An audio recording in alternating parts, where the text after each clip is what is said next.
Luc, chapitre 18. Jésus leur dit une parabole pour montrer qu'ils devaient toujours prier, sans se décourager.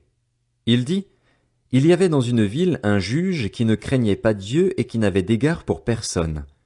Il y avait aussi dans cette ville une veuve qui venait lui dire, rends-moi justice contre ma partie adverse. Pendant longtemps il refusa. Mais ensuite il se dit, même si je ne crains pas Dieu et n'ai d'égard pour personne, puisque cette veuve me fatigue, je vais lui rendre justice afin qu'elle ne vienne pas sans cesse me déranger. Le Seigneur ajouta, écoutez ce que dit le juge injuste. Et Dieu ne fera-t-il pas justice à ceux qu'il a choisis et qui crient à lui jour et nuit? Les fera-t-il attendre?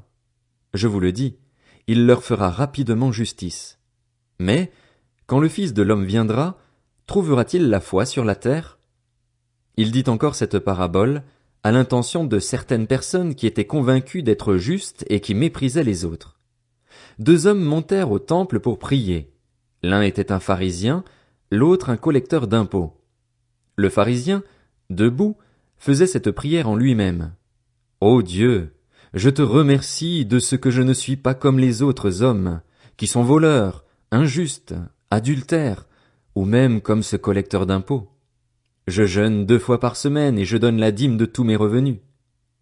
Le collecteur d'impôts, lui, se tenait à distance et n'osait même pas lever les yeux au ciel, mais il se frappait la poitrine en disant, Ô Dieu, aie pitié de moi, qui suis un pécheur.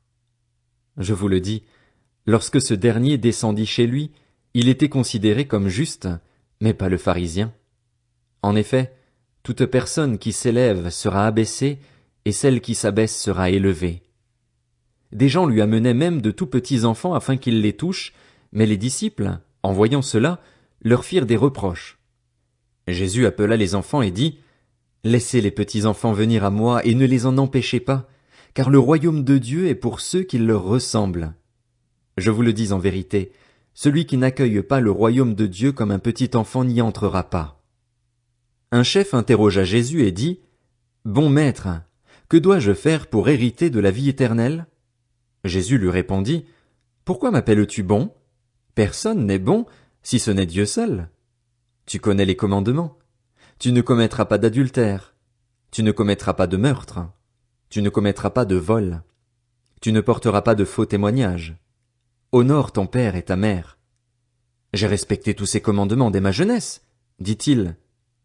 Après avoir entendu cela, Jésus lui dit, il te manque encore une chose. Vends tout ce que tu as, distribue-le aux pauvres, et tu auras un trésor dans le ciel. Puis viens et suis-moi. Lorsqu'il entendit ces paroles, l'homme devint tout triste, car il était très riche. Voyant qu'il était devenu tout triste, Jésus dit, qu'il est difficile à ceux qui ont des richesses d'entrer dans le royaume de Dieu. En effet, il est plus facile à un chameau de passer par un trou d'aiguille qu'à un riche d'entrer dans le royaume de Dieu. Ceux qui l'écoutaient dirent, qui donc peut être sauvé?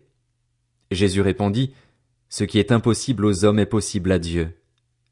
Pierre dit alors, voici, nous avons tout quitté et nous t'avons suivi. Jésus leur dit, je vous le dis en vérité, personne n'aura quitté à cause du royaume de Dieu sa maison ou sa femme, ses frères, ses parents ou ses enfants sans recevoir beaucoup plus dans le temps présent et, dans le monde à venir, la vie éternelle. Jésus prit les 12 avec lui et leur dit, nous montons à Jérusalem et tout ce qui a été écrit par les prophètes au sujet du Fils de l'homme va s'accomplir. En effet, il sera livré aux non-juifs, on se moquera de lui, on l'insultera, on crachera sur lui et, après l'avoir fouetté, on le fera mourir. Le 3e jour il ressuscitera. Mais les disciples ne comprirent rien à cela. C'était pour eux un langage obscur, des paroles dont ils ne saisissaient pas le sens. Comme Jésus était près de Jéricho, un aveugle était assis au bord du chemin et mendiait. Il entendit la foule passer et demanda ce qui se passait. On lui dit, c'est Jésus de Nazareth qui passe. Alors il cria, Jésus, fils de David, aie pitié de moi. Ceux qui marchaient devant le reprenaient pour le faire taire, mais il criait beaucoup plus fort, Fils de David, aie pitié de moi. Jésus s'arrêta et ordonna qu'on le lui amène. Quand il fut près de lui, il lui demanda, que veux-tu que je fasse pour toi? Il répondit, Seigneur, que je retrouve la vue. Jésus lui dit, retrouve la vue, ta foi t'a sauvé. Il retrouva immédiatement la vue et suivit Jésus en célébrant la gloire de Dieu. Voyant cela, tout le peuple se mit à adresser des louanges à Dieu.